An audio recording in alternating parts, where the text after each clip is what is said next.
Alors dans cette séquence, à présent, nous allons aborder la mise en scène, donc le positionnement de la caméra. Vous l'avez peut-être remarqué, j'ai fait une énorme bêtise en commençant cet exercice. J'ai trop fait confiance à mon système et à Blender, je n'ai pas sauvé le projet. Donc je vais tout de suite le faire, File, Save As. Et pour l'exercice du jour, je vais créer un nouveau dossier en utilisant cette icône, donc le petit dossier. Je vais l'appeler Incal V Ciel. Touche Enter, je vais rentrer dans ce dossier et je vais nommer mon fichier Incal V Ciel. Je vais lui donner un numéro 01 et j'enregistre mon projet. Alors, petit tour d'horizon de ce que nous avons pour cette scène. Alors, pour rappel, donc nous souhaitons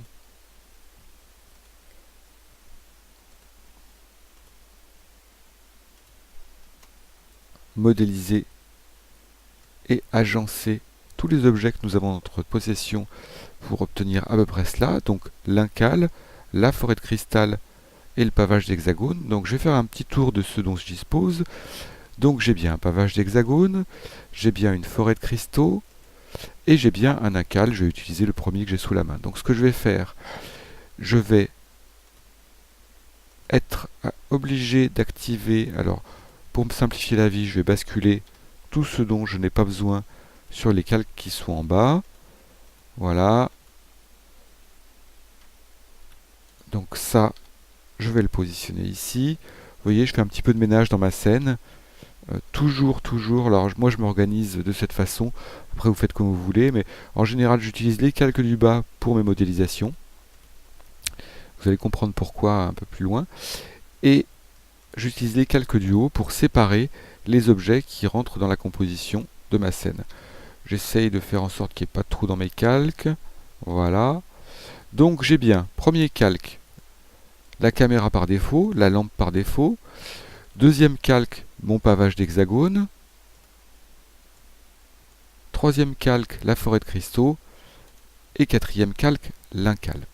Alors à présent, il va falloir que j'effectue des manipulations dans la vue 3D pour obtenir exactement cette vue. Donc je vais tout de suite, immédiatement, réorganiser tous les écrans de la scène qui est en cours, puisque j'ai ici tous les écrans par défaut. Donc je vais supprimer 3D Full View, animation, compositing, je vais le garder, il me sera utile plus tard, Game Logic, je le supprime, vidéo, pas besoin, UV, pas besoin, scripting, pas besoin, motion tracking et défaut. Alors, cet écran défaut que je vais renommer en mise en scène, ou layout, voilà, utiliser les termes du métier, ça serait quand même mieux. Donc layout va me servir à faire mon layout, c'est-à-dire typiquement à faire ma mise en scène et mon placement dans la scène 3D, donc sur mon plateau de cinéma. Je vais conserver cette vue 3D et je vais ici conserver cette image pour avoir un référent visuel et je vais ici afficher en bas une vue 3D avec la vue de ma caméra. Donc plusieurs solutions, soit la touche 0 du clavier, soit tout simplement View, Caméra, Active Caméra. Donc j'ai ici la vue de la caméra active. Je vais agrandir un petit peu cette vue et ici afficher ma barre numérique, donc View Properties, vous comprendrez pourquoi dans quelques secondes. Puisque je vais utiliser tous les calques ici, je vais tous les activer, donc majeur, clic gauche, et là on le voit rapidement, la première chose à faire va être de redimensionner certains des objets. Donc je conserve ici ma vue caméra, pour l'instant je ne touche pas à ma vue caméra, je vais simplement touche Z, donc mode de vue OpenGL, mes petits manipulateurs ici qui sont bien pratiques, je vais simplement venir redimensionner à peu près les objets de ma scène. Donc j'ai sélectionné ici l'incal, le pavage ici d'hexagone sur lequel il va falloir retravailler parce qu'on le voit, si je le redimensionne, vu que j'ai choisi l'option grid, mes petits hexagones ont plus tout à fait la même taille, mais c'est pas grave, je le retravaillerai plus tard.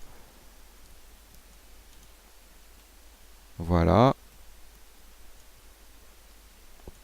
Et à présent, je souhaite positionner correctement ma caméra. Alors, le positionnement de la caméra pose quelques soucis dans Blender, puisque si ici je prends ma caméra et que je commence à la déplacer dans cette vue, on voit évidemment que la vue se déplace dans la vue caméra qui est située à droite, mais vous l'aurez remarqué, le déplacement de cette caméra se fait selon l'axe global, ce qui ne va pas du tout être pratique, même en vue de dessus, pour venir avec la touche G, faire déplacer ma caméra, la faire pivoter.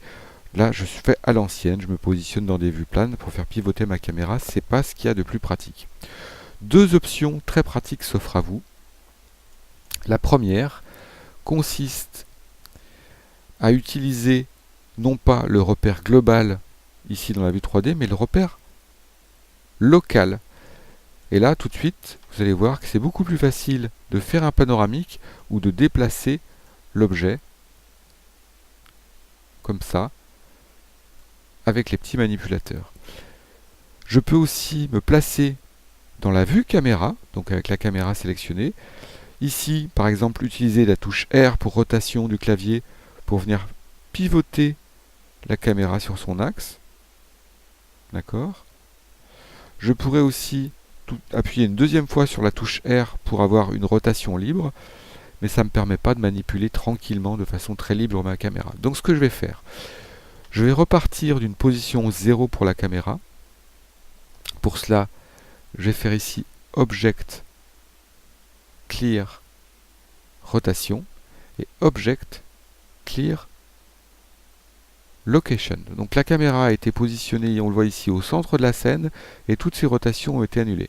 Je vais la soulever légèrement, et là, on le voit, je vois ma scène du dessus, et là, je vais activer une option bien pratique dans cette vue, et donc cette option ne sera propre qu'à cette vue 3D, et pas à celle-ci. C'est ici l'option Lock Camera to View. Et là, au miracle, en utilisant simplement le clic milieu de la souris, je vais pouvoir faire pivoter la caméra exactement avec le même outil que j'utilise pour venir faire pivoter ma vue 3D. Et là, je vais pouvoir effectivement faire une mise en scène propre, fluide et sans effort. C'est surtout ça qui est important, c'est de le faire sans effort. Parce que si vous commencez à faire des efforts pour vous déplacer dans la vue, c'est que vous n'utilisez peut-être pas les bonnes solutions. Et là, effectivement, double R pour faire pivoter mon incal, et je vais pouvoir ici faire une mise en scène de façon beaucoup plus aisée. Et je vais tout de suite décocher cette option parce que je ne vais pas la réutiliser tout de suite. Donc ça, c'est mon layout, donc mon écran de layout.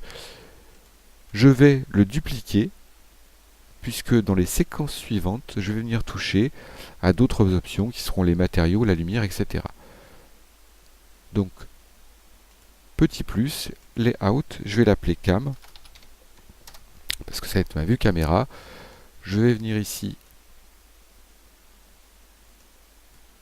changer un petit peu la disposition de ma vue. Donc je vais me mettre ici avec une vue caméra, ce sera une vue de référence.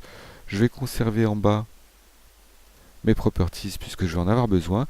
Et donc j'ai bien ici une vue de la caméra, une vue d'ensemble de la scène et une vue avec mes boutons des propriétés. Et dans la séquence suivante, nous allons aborder le moteur de rendu cycle et nos premières notions d'éclairage. Je vous donne donc rendez-vous dans la séquence qui va suivre.